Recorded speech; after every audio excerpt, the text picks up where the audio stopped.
rise into prominence recently, so that may well be next focus as well. There is the Trundle ban. Wukong, a champion that should picked, so maybe they're going to focus on towards that one. Final ban coming through is Renekton, so 2 top laners taken away here. So the question now is, are they going to force Wicked onto Irelia? And if so, SK Gaming may have some form of counter pick to work around that one. Knowing that Trundle was banned, immediately we see the reply of the Renekton. It does leave up the likes of Shyvana, something that Freddy has played, and we're still seeing played more so in North America than EU, but it is a champion that can still do well.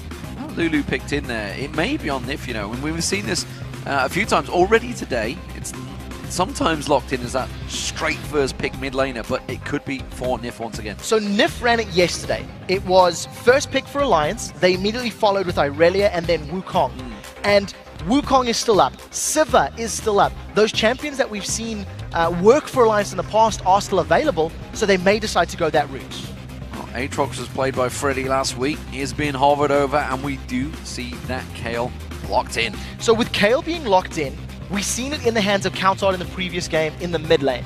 But we've been talking to a lot of teams and a lot of players over the course of the last week, and SK is one of those teams that has discussed the possibilities of Kayle elsewhere. We may actually be seeing Kayle in a different role, and we'll have to see how the rest of this pick ban plays out to get more accurate. Oh, we talked about those picks. There is the Wukong. Sivir's going to be 4 tabs as well, so strong picks for Alliance here, I'm feeling already. So this is the exact, 3, I'm going to say core components of that running mobile composition. You get that Lulu to be able to speed up Wukong, even though she's in the support role potentially. It's still going to be a nice speed up that'll allow Alliance to engage. The question is, who do they put around it? We could see Froggen defaulting to the likes of an Orianna. You get everybody in, pull them together with that shockwave, knock them up with the Wukong. The option's still there for them. Lucian being locked in for Candy Panda this time around, and Sven Skjern will be on Evelynn. It's a champion I believe he's played before in the LCS. At the moment though, Lucian up against Sivir, that's a big range differential now. It is difficult, but thanks to Sivir having the Boomerang Blade, she can actually trade fairly evenly with that Lucian. It's going to be able to spell shield some of the damage as well. This is amazing. Thresh and Annie have got all the way through to this last phase, and Morgana's the one that's being considered. Now, part of the reason I think that Annie has made it all the way through is I'm not 100% sure where this Kayle is going to be going for SK Gaming. I do have it in my mind that it's going to be a support Kayle for N-rated. If Annie had been locked in earlier, you automatically know that that's going to be a mid lane Kayle. So we've got to see where SK do lock in that final pick. And like you said, against hard engages, somebody like a Morgana is great, but we did expect Lulu's go to Nif, and it does look that way now. So Irelia will be Wicked's choice. Where is that Lulu going to be going? Will it be the support? Will it be the mid laner? At the moment, Orianna is going to get locked in, it seems. That will be Froggen, although despite the crowd, they really wanted Nidalee. Gragas. I think Jesus has to play Gragas here. If you put that in rated, the Kayle for the support, you've got the survival for anybody that gets low. And the disengage that Gragas is going to offer you can knock away this Alliance composition that wants to run at you. If you really wanted to get, funky, you could also go with the Ziggs. That's a lot of disengage from the Hextech minefield. You can knock people away for the satchel charge as well. Often we've talked about it. Well, Nidalee was played yesterday by Jesus, I believe it was. He's a champion that he's played twice already, if memory serves, and he's won both of those games. He's also been very successful with the Ziggs. These are champions that we've started to say you've got to have to start banning them away from Jesus. You've got to start respecting him. In my opinion, this is a slightly riskier pick because there's so much movement from Alliance. With Nidalee locked in, if SK Gaming are a little bit out of position, they could just get ran down from Alliance. Let's not forget the 2 shields that Alliance have. They are giant shields they could be. The Orianna shield and the Lulu shield. They could build up and be enormous and really put a dent in those spears that are going to be thrown from Jesus. So I'm very excited that the Kayle is going to be in the support role. We did say that it is a possibility. It's something we've mentioned. Thanks to the changes on her ultimate, it does not cost anything. So in lane, if anybody goes low, you're going to throw that intervention down, and SK Gaming are going to have that sort of survival, that extra life. There's going to be a lot of pressure on Sven Skjern to get early ganks going here because I feel like the team fight power of Alliance is significantly stronger than the power of SK. But we have also seen Freddy on Aatrox before. He can split push, he can control the tempo of the games. In conjunction with that invisible, scary, ever-present Evelynn, it is something that Alliance cannot offer or cannot forget. And of course, this is the 4.2, so KL is very different. Intervention is free mana, the heals speed up as well, etc. It's all very good for KL. So we're interested to see how it works out. N-rated once again, pulling out a different support. Of course, you guys at home have been voting on today's match, so let's check in and see how this one was scored. It is going to be 55% of you voting for SK Gaming. So very close in the votes this. And I think this is because of yesterday's performance. Both of these teams looked solid yesterday. Both of these teams had very strong wins. And coming into this matchup, considering how the last game was actually very close, I think that's completely fair. In terms of picks and bans, I really feel like the laning phase for SK Gaming is going to be very crucial. Because once we get to those roaming 5v5 situations, the amount of chase that Alliance has, there's no ways SK can get away if they're slightly out of position. Well, here we go, ladies and gentlemen. The game is about to get underway. Game 3 of Friday, and this is a crucial game for both of these teams. Alliance going to be starting out as the blue team, while they're going to be up against SK Gaming as the red team, playing from top to bottom. And both these teams we've seen maybe... I mean, Alliance is a team that actually has been caught out a few times at level 1 play. I expect them to play really cautiously here. Yeah, I think in terms of this game right now, SK Gaming will most likely want to just defend themselves. They've got a, in my opinion, much weaker level 1. They've got much less to offer in terms of CC and the like. One thing they do have in their favor is that Jez's with Nidalee is going to be able to start throwing down those bushwhack traps. Hasn't skilled it right now. I actually put a point into that javelin toss. So at level 2 or level 3, is going to allow herself to get some more zone control. We've seen how brilliantly Pekka did it earlier against Gambit. Lines up tons and tons of those little traps all over the place and makes it very difficult for Alliance to get in cleanly and safely without stepping over it, getting vision, and giving SK the signal saying, hey, we're coming in. And what do we make of these two top laners, the Aurelia versus Aatrox? The sword versus the shield as well, both Thoran items being picked up, but different usage. This is going to be a very interesting lane. So the first thing we need to notice is that Wicked has gone flash teleport, he's not running Ignite. So this immediately signals kill pressure on Freddy's side where he does have that Ignite. Both of these top laners sustain very well. However, Wicked uses mana, and his mana costs are still fairly high. So if Freddy is able to pick some fights in the early levels, force Wicked to burn through his mana pool, it's going to give Freddy an instant advantage in the lane. But this is not a matchup that we see frequently. So I think both champions can scale very well, but I definitely feel the early levels, it's mana that's going to be important for Wicked. N-rated going straight in, not getting close to Nif there. Nif doing a great trade in the start of this one. It seems that SK are the ones that want to really try and shove this lane, but Alliance are going to try and react in kind. Now this is an interesting lane because Sivir and Lulu can hard push a lane very quickly. And while Lucian is also good at pushing lanes, he's not as effective as Sivir. Now that you add some Righteous Fury swings in there from N-rated, if Candypan and N-rated have practiced this combo well, they can actually keep tabs and Nif on the back foot when really their combo is more effective at shoving the wave out. Yeah, they will be heavy to push that wave. I mean, this is N-rated is going to have a big effect on pushing these towers. He's going to be doing a lot of damage to them. Yeah, and because of the fact that Righteous Fury gives him that, range bonus, it'll work in his favor. Unfortunately, Candypan takes a face full of poke the moment N-rated backs away. He can't really afford to lose that HP in lane. And as I said, I feel like there's a lot of pressure on Spence Garen. The fact that the mid-game team fight's going to be so strong for Alliance, SK needs to disrupt it, delay that, or ideally give themselves a lead going into that portion of the game. Yeah, we're going to keep our eye and see how much roaming Jez's does as well. It's worked out so well for Jez's when he has been roaming champions. And Nidalee is one of those champions that has got high mobility, can get around the map fast. And Froggen, well, he does tend to stick in that mid lane. So Froggen is one of the sort of Season 2 mids in terms of playstyle. Farm heavy, get yourself to 3 or 4 items, and then find team fights to work. And on a champion like Orianna, yes, you can roam, but it's not a traditional roaming champion. You really want to scale with your items. I'm just quickly looking down the lines, and one of the things that SK are severely lacking is hard crowd control. You know, Evelynn and Aatrox have got some in the kit. Nidalee's going to offer nothing. Lucian's going to offer nothing. And one tiny slow from Kayle is nothing in comparison to the immense crowd control that Alliance are putting down. Multiple knockups, pullbacks, Glitterlon slows. So I feel like SK, once again, just have to be very calculated with how and where they pick their fights. Wicked making sure he doesn't miss any of the CS that Freddy was shoving on towards his tower. Freddy seems quite confident in pushing his lane as well up against Alliance. He doesn't seem to be worrying too much about Shook. Shook on Wukong, who has played immensely in the last few times he's been able to get that champion. So keep your eyes on Shook, whether he's going to be jumping out that jungle. And he definitely will be. If you look at his performance yesterday, the moment he got his Cyclone available, he flashed Cyclone. He actually spent quite a lot of time in the mid lane. He was working in conjunction with Froggen's Karthus.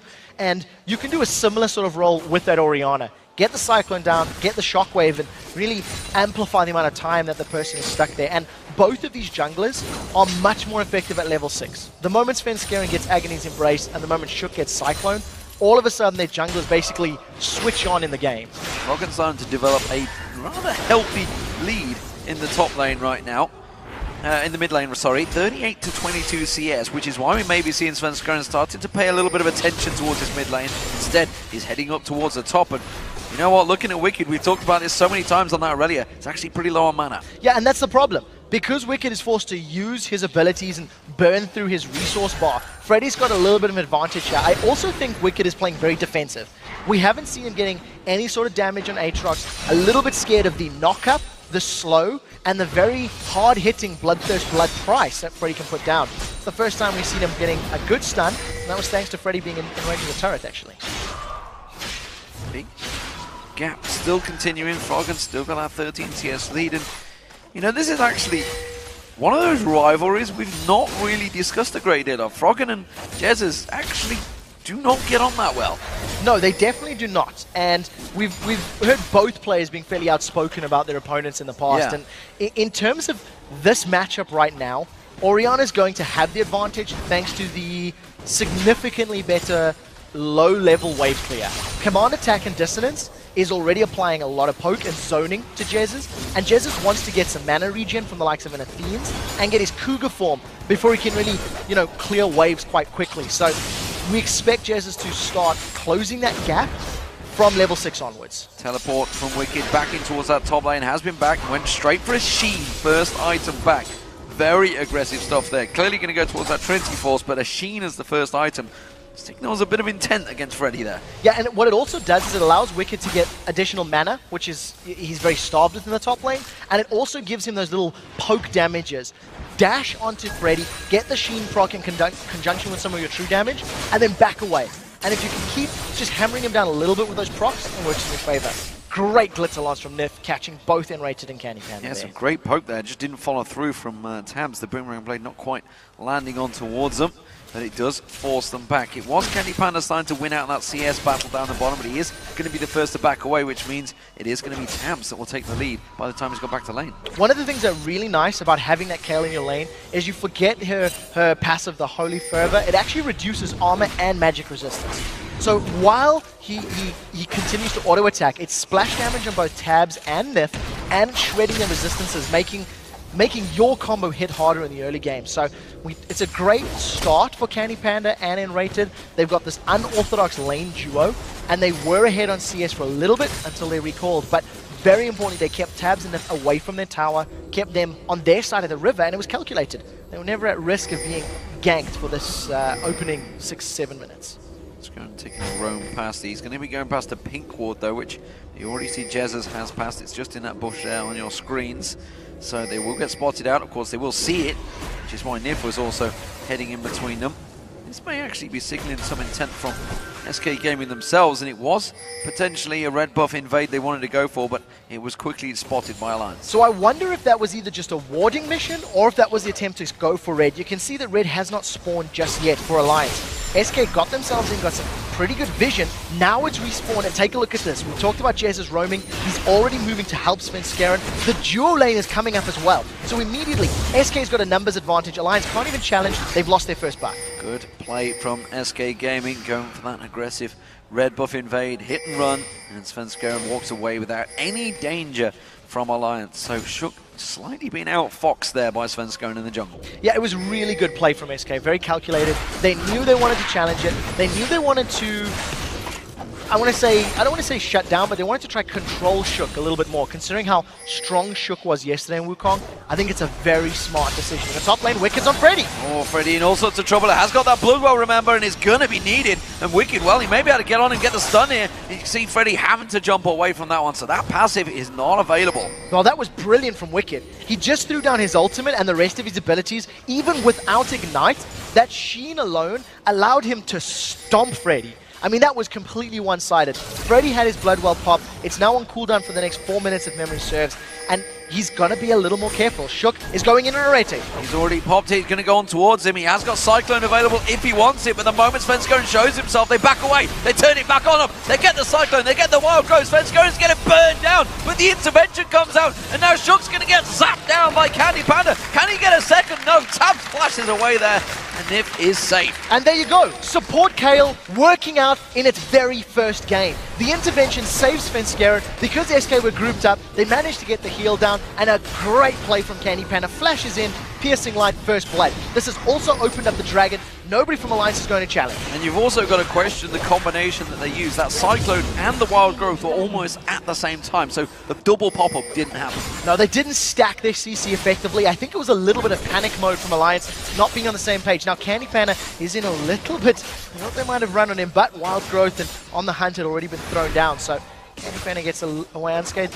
I think Candy Panda is being a little brave, because every time Enrater's gone away, Candy hasn't backed off. He's just sitting there and he continues to take more poke. He's going to be a little more careful as more items are secured. And you've always got that worry that Svenskeren could be around. When there's an Evelynn on the map, you're just never quite sure if you should be going aggressive. No, and I want to see how Svenskeren itemizes his Evelynn. Because we've seen multiple builds in the past. We've seen, you know, ADs, we've seen APs, we've seen hybrid, like mixed damage. Right now, Svenskeren's already gone for that Spirit of the Elder Lizard, so gone for the AD jungle item. I want to see where he goes from here, because you can build in multiple ways against, you know, the composition. I would imagine fairly armor heavy. When you consider that Irelia, Wukong, and Several are all in the mix, it would make sense to get yourself maybe a Randuin's Omen in the not too distant future. So ward placements again, trying to spot out Svenskeren. Svenskeren saw it happen, takes away that pink buff, a pink ward rather, that was just placed in there. So that investment from Shook, that was this time around, is not paying off, and he needs to start being a little bit more sneaky with those pink wards. Yeah, got to place them a bit more efficiently. One of the best things to do with those pink wards is place them on your side of the jungle. You can see that there's been basically 2 pinks on the map throughout most of this game for Alliance. One in the top lane, one in that red buff area. And it's safe, almost guaranteed vision. First little support and support battle, and basically nothing happened. That was a little anticlimactic. Enrage is also another one that we want to keep our eyes on. Where does he itemize? He's going for the Nomad's Medallion as his first item, going to get himself towards that Talisman of Ascension. But where does he go next? Does he get ability power or something similar? Shook this time trying to sneak in that bottom lane, but as you just saw, SK putting that ward in that bottom half of the bush, so almost certainly we'll see him coming in towards there, which means he's going to have to back away, but he's sticking around, he's hanging around here. Shook is wasting time while Svenskeren takes himself another pink ward. On the hunt being used, Alliance not even close to closing that one out. So that was a little anticlimactic, I feel. I think SK completely aware of it. They were never really at risk of being caught out. What worked for Shook yesterday was the flash engages, was being close enough to catch him out. Now Froggen's going to get caught. Well, he's just step away from that one, gets himself the speed, and walks off. So that was a little anticlimactic. Svenskeren, we talked about it, there's no hard CC. Even if Svenskeren had thrown down Agony's Embrace, it would have lined Froggen up for 1 spear. And Froggen still had Flash, he still had Command Protect. There isn't enough instant burst there from that Nidalee yet, who hasn't even completed a major item, to really be at threat. So I think smart play from Sven not to waste his ultimate. And Froggen, as we said, you know, it's quite difficult to burst down Orianna with an Evelynn and Nidalee, because Command Protect, because of the movement from Dissonance, and of course having full access to a Flash as well. Yeah, these 2 mid laners are going to be some way off of their full power, so this one may go a little bit long. We'll see how it works out. 13 minutes in so far, and it's a 1,000 gold advantage for SK Gaming. And you know, we've talked about this a long time in the past. The investment that you put in towards those pink wards, because there's an Evelynn, actually does mean. Get back to that, we'll just see whether Freddy and Wicked do like to go towards it. Bloodwell is available this time around for Freddy. He's decided he's going to stick around aggressive. Now he realizes he's in all sorts of trouble. He gets caught by the Cyclone, tries to get away. The Bloodwell is popped. This time he's going to have to try and get away from it. Don't think it's going to happen. Wicked should be able to get him down. Wicked very low. He needed the help from Shook for that one. Freddy should have flashed first and then gone for the Dark Flight. He was halfway through channeling that Dark Flight, and while he was mid-air, Shook knocked him even higher into the air with the Cyclone. It cancelled the distance, and that meant Freddy was stuck in place. Now, I was looking at the matchup. Since Freddy got himself that Giant's Belt, he was actually winning that 1v1 against Wicked. Wicked is healed, he's come back, he's going to get this tower with the use of the teleport. Not 100% sure it's the best, but now Nif and Tabs are being dove. Going for the Tabs, they want him, they're going to get him, I think. They're going to see the Wild Growth will be enough to save him. No! Gaze goes down, Nif's going to be the next focus target. Have they got enough to close the gap? The Culling's going to come out, doesn't quite glance on towards him. And Nif, the little pixie, runs away. It's not over yet. Shook and Wicked, they actually have decided to back away from the top tower. Now, let's break this down quickly. On the bottom lane, that dive from Sven was perfect. Enrated didn't even use intervention. He didn't need it. Candy Panda was tanking the turret for a little bit. All he burned was the barrier.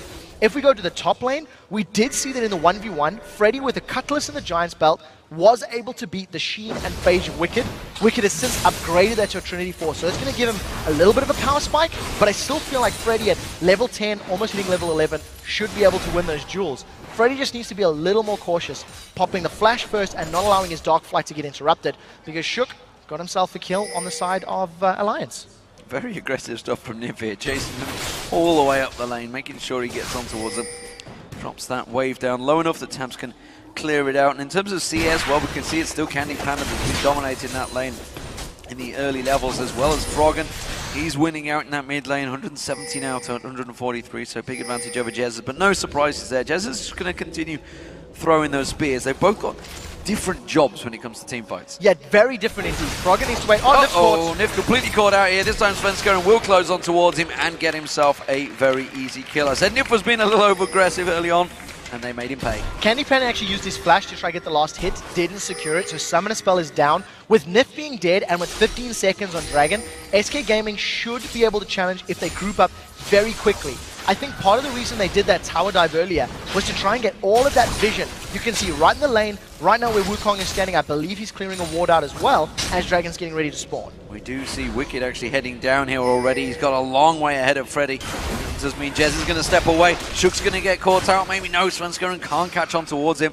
Now Alliance have got themselves a 4-man group. That's going to be a 5 in a moment because Nif is almost there. Yeah, so Alliance have actually delayed SK a tiny bit. It should be enough time to get Nif into play. He's going to have Wild Growth available. Now, if a good spear or two lands from Jez's, it's going to make it much more difficult for Alliance to get away with these engages. However, there's not a lot of ability power on the side of Jez. He's just got that Athena's and Holy Grail to work with. She's connected 2 already. Other than hitting Nif, it's not doing too much damage right now. Yeah, Freddy is back. Doesn't have that Bloodwell available, but he did get himself a Warden's Mail on the last back. Shook takes another spear. It's a pretty close range one there from Jez's. They're going to continue that damage. Freddy doing a great job at stopping Froggen taking down that turret. Maybe that's what Alliance are going to go for here. They're going to go for that trade. We do see the rest of Alliance. They're all coming up here. They want to try and push for the tower. Yeah, I think the tower is going to be the better objective. Nif doesn't have as much MR, so he's getting chunked down by those spears. Tower great. Dragon still has not been taken. So SK losing out on the positional game in that trade. Alliance rushing down the objective. SK couldn't respond. And that was just Candy Panda. Showed himself down that bottom lane, went for that wave of minions, and then everybody just quickly reacting. And part of the reason that SK are not going for a fight or not trying to rush Dragon, in a 5v5 scenario, especially in this area of the map, on the hunt, Cyclone, Shockwave, Wild Growth, means SK loses a fight. They've snuck Dragon because Alliance have not challenged. And I think SK actually probably did the smart thing. If they had forced a fight and grouped up, they could have been destroyed by the very powerful 5v5 team comp of Alliance. So objectives traded. It's still SK Gaming with that gold advantage, but there's only a 3,000 gold, or 2,500 gold at the 18-minute mark. Tab showed himself down that bottom, which is why SK knew they were safe to go for that Dragon, which does mean we continue the farming session in the lanes. Trinity Force now completed by Wicked. Meanwhile, Freddy, well, he's had to try and counter what Wicked's been building. He had to go for some of those defensive stats instead of that Blade the Rune King, which he wanted to build straight away. Yeah, I think the Rendian Zoman is very important against Alliance because of the fact that 4 of the members want to be running at you. Even though Orianna is a major spellcaster, she wants to be spamming command attack, command dissonance every time it's up, and wants to get, 2, 3, 4 of them off in a team fight if possible. So Randians will help. Now Freddy is trying to bait out the fight with Wicked. Here comes Sven. Sven's going to come around the side. Wicked does not get baited into that one. He's not going to fall for it. He's realizing that Freddy, well, if you're being this aggressive now, why? What is around me? We'll see what they do. The rest of Alliance are now grouping towards this top lane on the mini-map, so Freddy also needs to back away. There's not enough vision of the members of Alliance, so I expect SK to play this a little bit safer. While the focus is on the top lane for the Alliance members, the rest of SK are grouping towards this middle. We're going to try and catch out Tabs as he heads towards that bottom wave. He is actually coming through. Ooh, sees the red buff, which they were just trying to sneak away. But Tabs spots out and out. The rest of the team will react. So Tabs and the rest of Alliance now in front of the red buff. SK once again need to be very, very careful. They're actually split up. 3 members of SK on the bottom half of the buff. That's stolen! The steal. Fantastic stuff. Jesus comes in there. They had the ward placement and they had no cover on that one, which is actually sloppy play from Alliance. They should have realized that was coming. Yeah, the fact that SK were grouping there, SK had pretty good vision. You can see all the way on the right-hand side of the buff. Now that SK are split, Alliance realize that they've got that strength. On the Huntsman thrown. He's already trying to get away from this one. Oh, he's going to flash away. Freddy should be safe. Shockwave not going to pull in, but Cyclone comes in there. Now Freddy's getting caught out. Intervention being used up. Shockwave pulls in 2 members of SK Gaming, but they are safe for now. The question is, can Alliance keep it up? If they'd stuck to the tower, they may have been trading. Teleports being used from Wicked to prevent Candy Panda securing this. That's going to mean the top lane is going to be pushed by Alliance. It was Wicked that was up there. He did all the work, but he's had to go in defensive duties. Svenskaren's going to come in there, but I'm not too sure they can hold this one off. Now, we do see Alliance have backed away as SK got into position. If we go back to that mid lane fight, had Jezz played a Ziggs or a Gragas in that situation, they could have prevented that pressure being put on them, could have knocked them away with the Gragas ultimate or slowed them with a minefield. In that circumstance, a defensive Nidalee offers very, very little from a team that is just throwing themselves at you. What we do see now is because Alliance pushed so hard in the top lane, it's given SK Gaming free time in the mid lane, and they've got a lot of damage on that turret. Wicked comes in, has to use that ultimate to clear the wave, but as you say, that was a big chunk of damage done to that tower. SK Gaming still showing danger signs here for Alliance. They do still have that gold lead. We'll see whether it equates into anything in the next fight, but it's not really something they want. They're going to just avoid all of the team fights. They don't want it. They want to poke. Yeah, I really feel like that's SK's game plan. Unless they feel that they can instantly burst somebody and then, run in a 5v4 fight, I'm expecting SK to play in somewhat of a similar playstyle that Fnatic just did. Play split push, play the lanes, try to get towers and try to get poke with Nidalee. And every time Alliance try to group and force them down, is just back away. You see in the itemization, Freddy's got himself a Randians, Svenskaren's got himself an early Randians. We talked about how physical damage heavy the Alliance composition is, and movement speed heavy, Randians deals with both. Well, Jez is actually falling behind a little bit on Frog, and you can see Frog has got himself that Rabadon's Death Cap already. Jez is probably quite close to it, but he is about 40 CS behind on Froggen, so not quite there just yet. They don't really have as much universal gold. Actually, tell a lie, they've got 2 dragons to 1 tower of the 2 towers, so it's probably close in global gold. But the waves at the moment are not being shoved by either team. Everybody's holding off. That bottom one's one that Alliance have sort of had to defend pretty heavily. It's been SK Gaming that keep going down there. Meanwhile, the top inner turret has also been poked down. Freddy at the moment pushing him again on towards that top lane. Svenskaren thinking of coming up to help. So Dragon is up in a minute and a half, and I think both of these teams will set their sights on that prize. And we see that SK have done a lot more deep warding than Alliance over the entire game. There's a couple of good wards on the red side jungle where Alliance have got vision, but for the most part, SK have grouped up, they've gone in, and they've warded as a team. I need to see if they're going to do that again in preparation for this next Dragon, because it's basically how the fights have happened. Right now, though, Wicked's coming in from behind, Svenskaren's coming from the river. This is a lot of people on the hunt. They're going to try and go for it. On the hunt will be pulled in there. Shockwave not really landing where it needed to. SK Gaming are doing a good job of kiting away from all of that damage. Now they're going to Candy Panda. He's going to get focused on it. He's in all sorts of trouble. Not really going to be enough. The barrier comes out. Shook's going to try and close it towards him. Now it's Svenskaren. They're switching their focus and maybe not getting on the right target. And SK Gaming disengage just about at the right time. 30 seconds to Dragon. Alliance surely have this in the bag. SK Gaming got away with that one. I feel quite lucky. Had Wicked been closer to the fight, he could have dove onto Candy Panda and potentially got themselves some kills.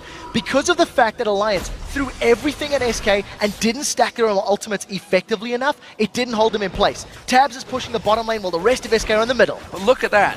4 members of SK, all taken low, all now pushing, because they've got 2 healers.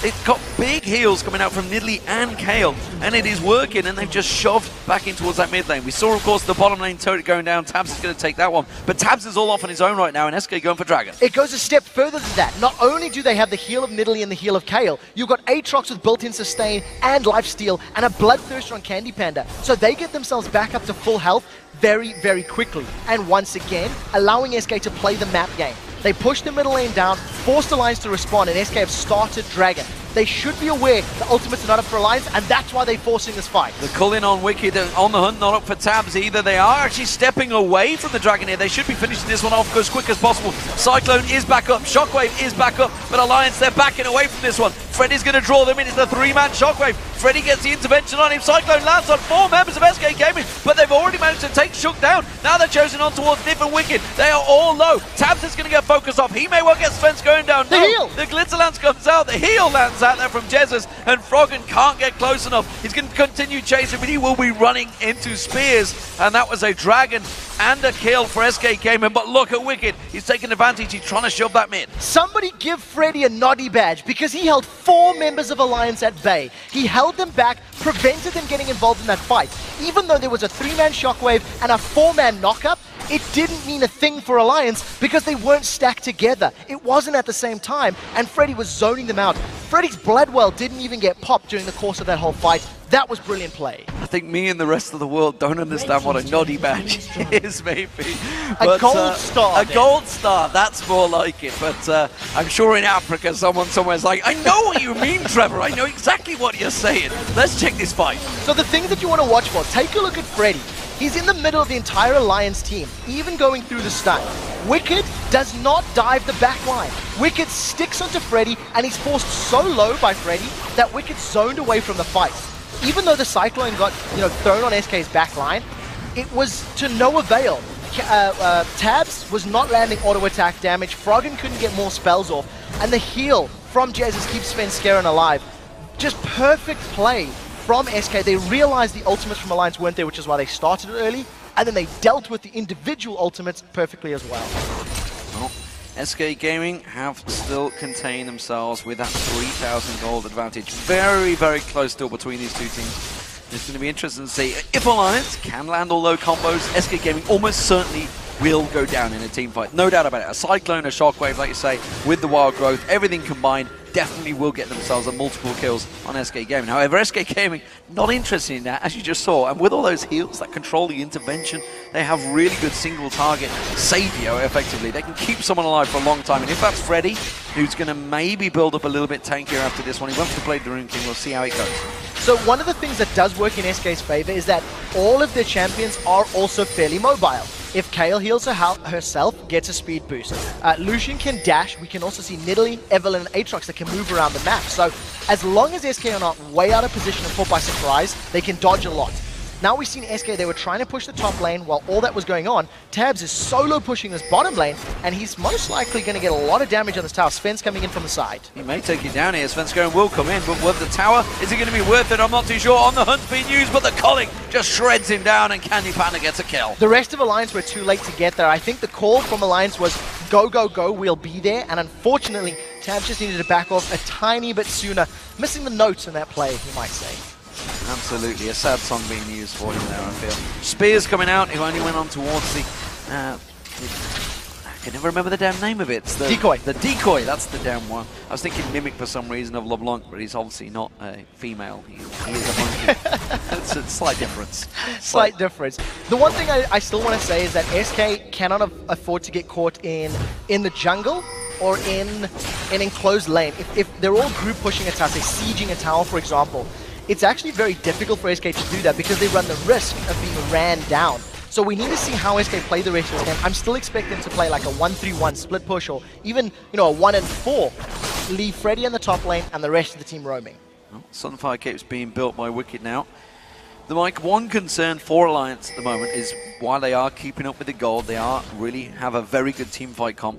Candy Panda is again starting to build himself a lead. He's 4-0-1. He's got a farm lead over Tabs, and he's got a giant gold lead because of those 4 kills and an assist. The one thing that SK do not have, even though Candy Panda is that strong, is they're still 2 towers down.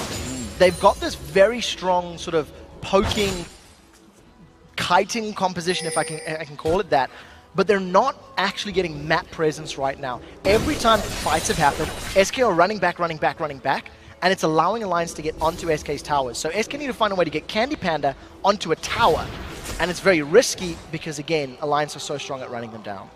Oh, Wicked once again, solo split pushing that top wave, driving it in on towards that inhibitor turret. Mid lane actually, ping's coming down. Wicked's maybe going to think of making a move here. They're going to try the pincer move, try and catch him out. Shook, of course, with that flash cyclone available to him. But SK Gaming quickly backing off. And now the rest of SK need to respond and get here quickly enough. If we think back to last week's game, that was a massive spear on Tabs. If we think back to last week's games, SK Gaming had secured an inhibitor and a Baron. And because they grouped as a 5-man against Shook's Wukong, it allowed Alliance to engage in them and get kills. SK are not running into the same mistakes. You can see Freddy's nowhere near and he doesn't have teleport. Trying to bully them out of this one, but well, SK Gaming do have a lot of wave clear. Candy Panda going aggressive there. Thought he could catch something on the end of him. He's got to be so careful of that because Shook could just turn around at an instant. Yeah, that's very brave. You really shouldn't use your Relentless Pursuit to dive forward on the front line because you just run the risk of being caught out.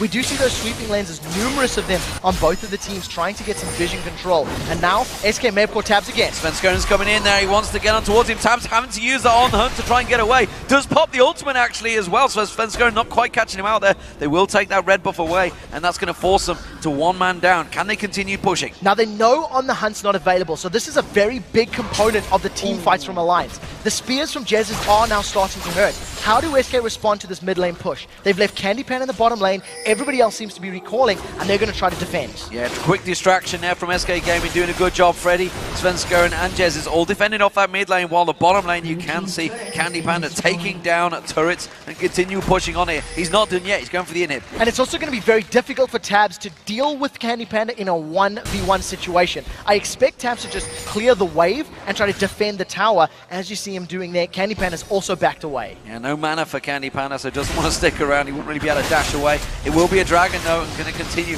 taking away those dragons. Every single dragon so far for SK Gaming, I believe, 5-1 in kills, so that gold lead is continued to pile up. 4 out of 4 dragons. There's been one minor challenge from Alliance, but SK played it perfectly. And one of the things that we have seen from Alliance is when they do not have control of objectives, they've lost games. Their rotations this time around have been fairly good, and they seem to try to make the best of a situation.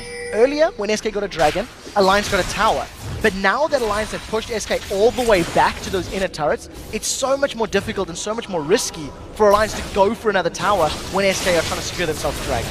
His Veil has been built by Candy Panda, wants to make sure he's not involved in that Cyclone or Shockwave. He can get out of there. Of course, Wicked could also be diving for him, so everything's starting to be built up defensively from these teams as required. Wicked up against Freddy. They haven't really gone at it since that early few levels where Wicked had the advantage, but I feel it may well be much closer this time around. Yeah, I also think that with Freddy having now, so many higher levels, he's level 16 with Massacre and Blade of the Rune King, I don't think there's enough damage from Alliance to take him down. Nif just gets melted by those spears. That's a Deathcap Void Staff on Jez's, and he hit a lot of spears yesterday as well. We'll see if we can keep up the accuracy today. Yeah, it's something we've been seeing a lot of in the Korean scene, a lot in the North American scene, but finally we're starting to see a lot more Nidalee in the European scene. I did wonder about it. Jesus was the first to really bring it out in the European scene this split, and it has been played to much success this week. I'd love to see what the win rate's like for it as we go in towards the Super Week next Tuesday. So one of the things that is great about Nidalee is that when you are landing high damage spears, you get so much control. But it's a very big risk, because if you are shut down early, if you're ganked early on and you don't get the items, you offer very little. Now, all of a sudden, Alliance are a little bit split up. SK are thinking about going. They've got to be so careful. Svenskone catching all 5 members and towards her with that ultimate. They will catch them out here. You can see Freddy coming in around the side there. Cyclone being used, but it's just not enough. Intervention on Jesus. Wicked has to try and get away, but he gets pounced on by Jesus. SK Gaming are shredding through Alliance here, but Tabs turns around, tries to put some of that damage back on towards Candy Panda. It's a duel back and forth. Svenskone's trying to get closer, but Candy Panda takes him down. Now Nif getting caught out. Spear from Jesus. Froggen the only man standing. The Bloodwell comes out from Freddy. Spears going back. Jesus is very low on this one. I'm not too sure whether they can push for Baron. It's risky with Froggen still alive. That was a very important play from SK Gaming. They caught Alliance unawares. Now Froggen's trying to do the best he can. Candy Panda's on it. Candy Panda tries to duel it around there. Froggen gets caught out. A spear comes out from Jesus, and that will be the ace for SK Gaming and the Baron. That was a phenomenal play, and I talked about how Alliance had the better 5v5, but in that situation, SK Gaming jumped in first. They were able to get so much damage. Take a look at this. You can see that every single member of Alliance is grouped up in that bush there with the exception of Wicked. Candy Panda was able to dash away from the shockwave, didn't take the damage, and even though it's an enclosed space, because of all the damage that Shook took early on, he couldn't get a full channel on that Cyclone. There was no wombo combo from Alliance, and that's the risk you run when you have those big teamfight comps. You have to admit though, that is a lot of damage being returned to SK, so if SK had not executed this flawlessly, which they did, it could have gone so much worse. They end up getting Froggen in a couple of seconds, and they grab themselves a Baron. And that shockwave, it caught no one. If it had held on just a little bit longer and pulled the trigger, you saw them all clumped up there chasing. That dissonance did a lot of damage. With a shockwave on top, could have absolutely destroyed SK. That shockwave, even though Candy Panda has that Banshee's Veil, it still would have hit incredibly hard. Now the rest of Alliance have to deal with a Baroned up SK that have this excessive poke from Nidalee, and this tower's going to get dropped. That was the first wave. Candy Panda's tanking it, for goodness sake. Tanks down that turret and gets himself the turret for Spire. Nif, look at that, almost 100-0, one spear from Jesus, taken very, very low. Nif's going to have to start getting some magic resist, or he's going to get popped. He's already getting popped. I think right now the problem for Alliance is that they need to force up 5v5, and they've been unable to. The reason they beat Fnatic yesterday is that they were able to force fights, and Shook had, you know, perfect flash cyclones. This time round, SK have not been in a position where they could get jumped on, and then the few times they have been in that position, they've responded well. They've backed out at the appropriate time. They haven't allowed themselves to all get caught by every ability. A Cyclone hits without a Shockwave. A Shockwave hits, then later the Cyclone comes. So it's very coordinated play from them. And you know, we've been talking about how well Amazing's been doing, obviously MVP last week and maybe even this week, but you got to talk about Svenskeren again. He's still having another brilliant game. 1-0-6, involved in, what, 70% of the kills so far for SK Gaming. And his Pantheon was banned away. I feel like Pantheon is Svenskeren's strongest champion. It's taken away. He doesn't go for the likes of Elise. Elise was also removed from the pool as well. No, I'm lying to you. No, Elise was available. Elise was available and unpicked once again. And Svenskeren picks up this Evelyn. And, you know, it's something we talk about often on the desk, that when an Evelyn's there, you have to worry about the pressure. Even if she's not ganking and not there, you have to buy pink wards. You have to invest that money. Psychologically, you have to be aware that she could be there at a moment's notice. Yeah, and that big fight, that ace that turned it around was all started by Svenskeren. He was the one that threw himself in there. Banshee's Veil now completed as well for Svenskeren, along with that Randy Zoma which he had early on. The Hex Drinker, he's got so much magic damage against Froggen. He's got so much armor prevention against the rest of Alliance. He really is a tanky member running that front line. Now, one of the things that I think Alliance have done a little, maybe not as well as we've seen in the past, Wicked hasn't been with the team at the moment the fight has started. Wicked's always been a little bit late. Candy Panda again is just going to tank up the turret hits. He'll regen off the minion wave, and he's got Baron sustaining him as well, plus all the heals from the rest of his laners. Look at that on Tabs! Yeah, Tabs in all sorts of trouble. That's the AD carry having to step away from this one. That means that SK Gaming can push on this inhibitor turret. No pressure there. They just walk in, take what they want from Alliance, and, well, they are defenseless right now. Can they land that shockwave? No. Froggen can't pull the trigger. Inhibitor taken. At this point in time, even if they do land a shockwave, you've got Freddy that's got a revive from his passive, as well as a Guardian Angel. You've got intervention that's going to prevent anybody dying, and all of the massive heals from Nidalee as well. It is an incredibly difficult task for Alliance to pull themselves back. They needed their team fights to have worked much earlier in the game. It didn't, and now SK have got to a Fnatic level of hope where they can just sit back, throw out spears, wait for one to land, and go for the objective. And that's exactly what's happened. When it lands on your AD carry, as it just did, you basically take an objective. Candy Panda again, as you say, you can tank out these turrets. He's quite happy to take some hits, back away, get a heal from either Jesus or N-rated alongside him. He's just getting tanked down. There's literally nothing Alliance can do. Of course, there's the Baron buff on, but they are making great use of it.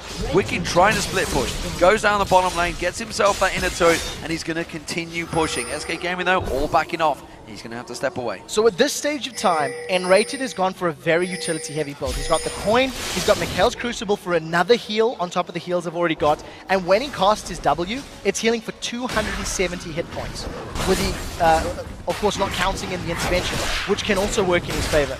You've also got a 450 ability power Nidalee that's going to be throwing down several hundred hit points with the heals as well. So what Alliance need to do is catch SK alone, catch them split up, where they cannot stack all of those multiple heals from multiple champions, and then try to force more objectives. But as it stands, Alliance can't run the risk to, because they're just going to lose more towers. Oh, they're going to try and turn it Cyclone. They caught Candy Panda out, but again, intervention goes down. He's perfectly safe. So Seren comes in, gets the ultimate on all 5 members of Alliance once again. But this time it's a lot more looser. But look at SK Gaming, they're just picking off Alliance side by side. Svenskeren tanking out Wicked and Nif. He's quite happily pushing on, the pressure on towards him. Wicked now takes a spear, that drops his hit points down. Freddy closes in towards him, flashing away left, right and center. They're chasing in the top, that's going to be Nif going down. Froggen's so low here.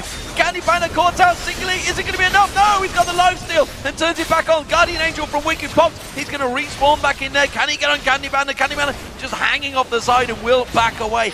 Crazy fight. 3 kills picked up so far on SK Gaming. They're going to push through the mist. They can take the game. N-rated and Svenskeren had a hashtag LCS big play. Intervention saves Candy Panda, and Svenskeren lands a 4-man Agony's Embrace. We talked about how Wicked needed to be with his team. He was there, and it didn't matter. Sven held him in place, slowed him down. Now SK are on the Nexus turret. Pushing, that's one Nexus turret down. Shockwave comes out. It may well have done enough to save the day just for now. That's going to be the Bloodwell pop from Freddy. He's going to come back up here. Froggen's going to try and get another distance on him. Not enough. SK Gaming will step away. They're not finishing it just yet. Now Wicked dives in.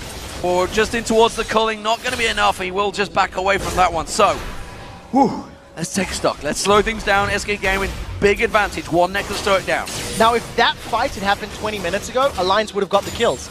Had Alliance been closer on gold and not so far behind in terms of statistics, they could potentially have shut Candy Panda down very early on. And we talked about how they needed to find stragglers of the SK composition and throw themselves at. They did.